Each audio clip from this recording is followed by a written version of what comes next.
Hello gamers. So this is going to be a bit of a clarification and going over some more nuanced things. And I'm going to clear up some things that I was wrong about in the last playthrough after talking to the devs and talking to some people in the Discord server. One of those things that I was very wrong on was player level. Player level is apparently only affected by research.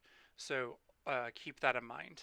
Um, This does mean that when you research, if you have to unresearch something, that you don't lose the level, so you'll gain more as you unlearn and relearn and unlearn and relearn. So that becomes relevant into some later parts where you have to do a bit of juggling to satisfy requests from colonies, which I will go over later. But that was the first thing that I was wrong on. The other thing that I forgot to cover was what ancient station spread is, because it does go up to 3. I didn't cover it in the last one, but I did a little bit of testing and I did a little digging, and it basically means how soon you will encounter the ancients, like physically. So I've got 3 separate saves showing you each one of those. So you can see here the ancients are up in the corner. They're up here. So I did a bunch of exploration. You can see green to the left. You can see red to the right. You can see, I think those are visual bugs. The game might be paused, and that's why I'm seeing them. No. Sometimes little motes appear where they're not supposed to. These are supposed to be ships, but sometimes they just appear in random places that they shouldn't. And I've encountered that before. But anyway, yellow are the ancients, and um, that is what is affected by ancient aggression and ancient spread. So this is spread 1, which is the first setting. Load spread 2. You can see that they are right here and right here. So they're now blocking off more of the systems, which means that you have to fight them in order to get into this. I need to do some more testing because I have not done this setting at all. So I do plan on doing a playthrough with it, but I don't exactly know if you can push them back out of here and not start a war with them, or if once you start fighting them, you're basically at war with them until you get rid of them. So that's 3, or that's 2, and then 3 is literally they are right here. They are right outside of the Sol system, which means that you don't have access to a lot of resources before you have to start fighting them.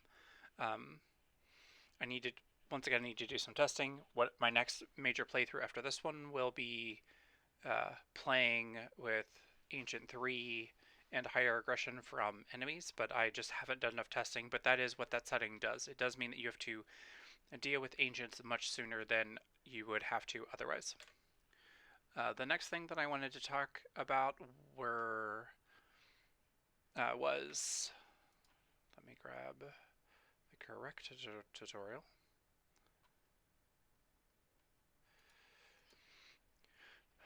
When we talk about traders, while you are setting a route, you are not setting a specific trader.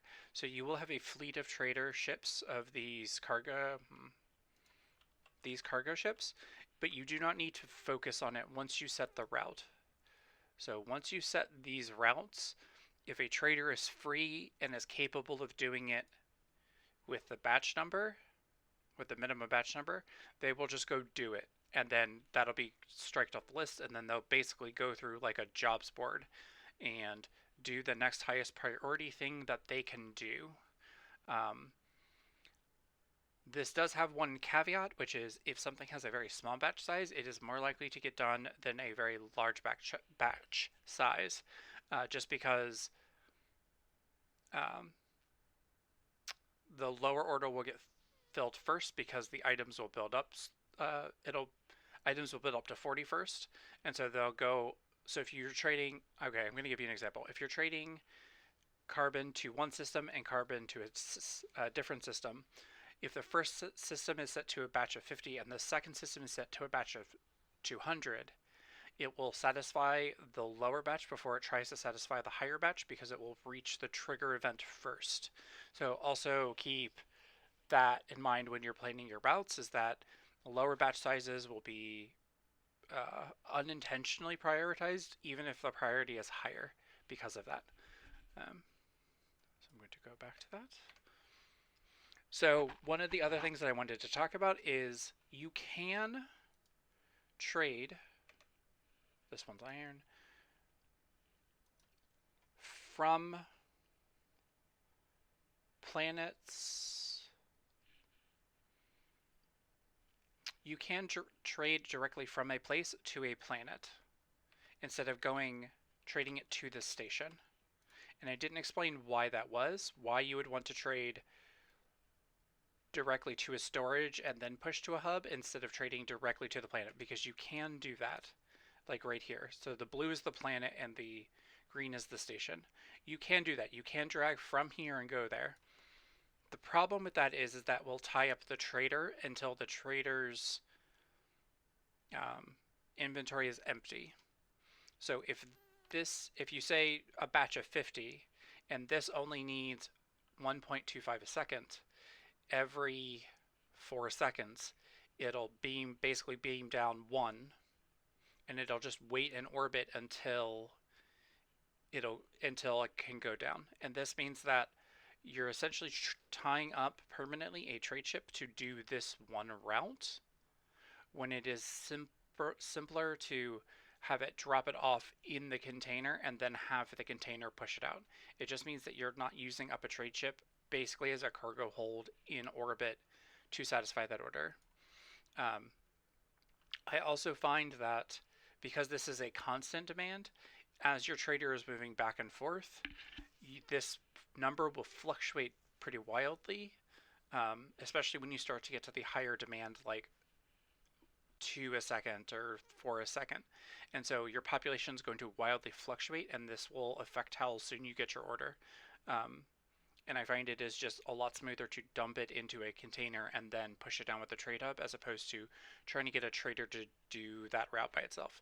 There is an exception to that, which are single required resources or the orders, because these are one-time events. So this only wants 500 iron. So I'm going to simply drop this here. They want 500. I'm just going to leave it a batch of 50 because that's what my trader can actually handle. You can see it's already starting to fulfill that order.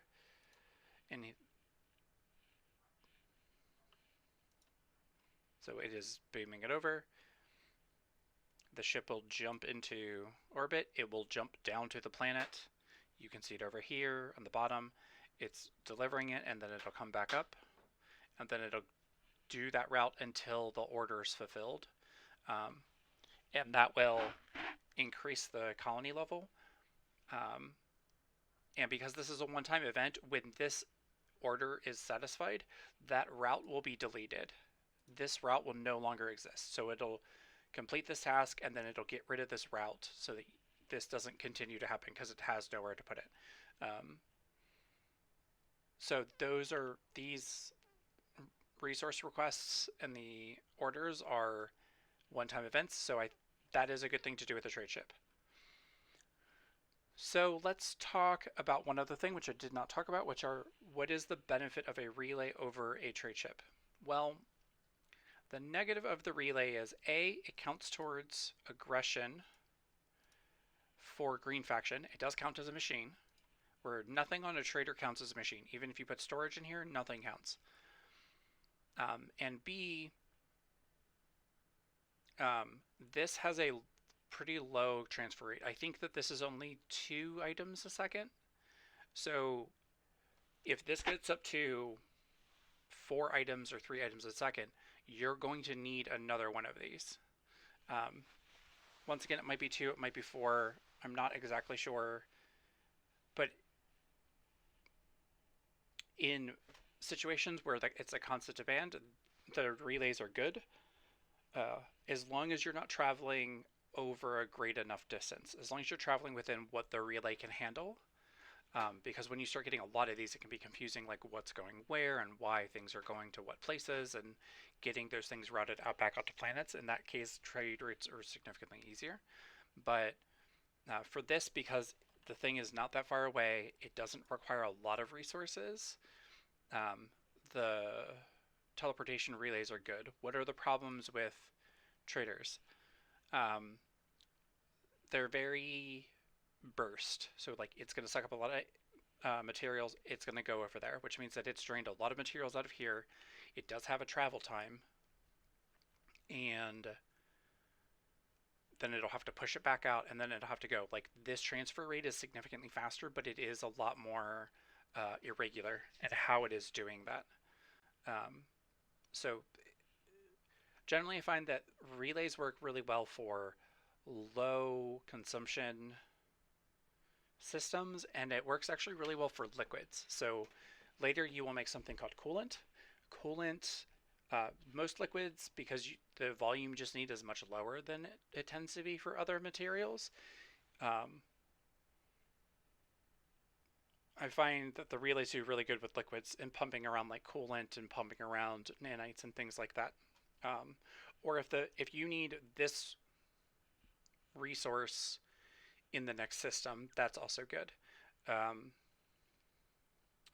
the other thing that relays make a little bit harder is you actually have to make room for them. Whereas like traders, if this isn't a giant block of just storage,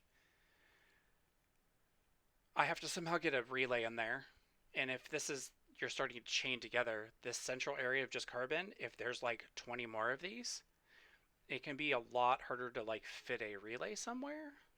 Um, than it is to get a trader, because a trader can transfer anything from anywhere in the system. So that's another thing, is that it can be a little bit harder to plan modules around and stations around putting a relay in place if you have to go back and shoehorn them in somewhere. So that is also something to keep in mind. Let me look through my list. That is actually all I have for this video. I wanted to keep this kind of short, just to like kind of explain some things I got wrong and why certain decisions are being made and why I feel certain ways about certain things. So I'm going to leave this here. The next one's going to be about blueprints, how to make blueprints and how to make modules, and kind of a better way to plan around modules and blueprints, and how you can drastically speed up your build times and your planning times by using them. So I will talk to you all later. I hope that this was helpful, and leave a comment if you have a specific question so I can go look it up and get back to you.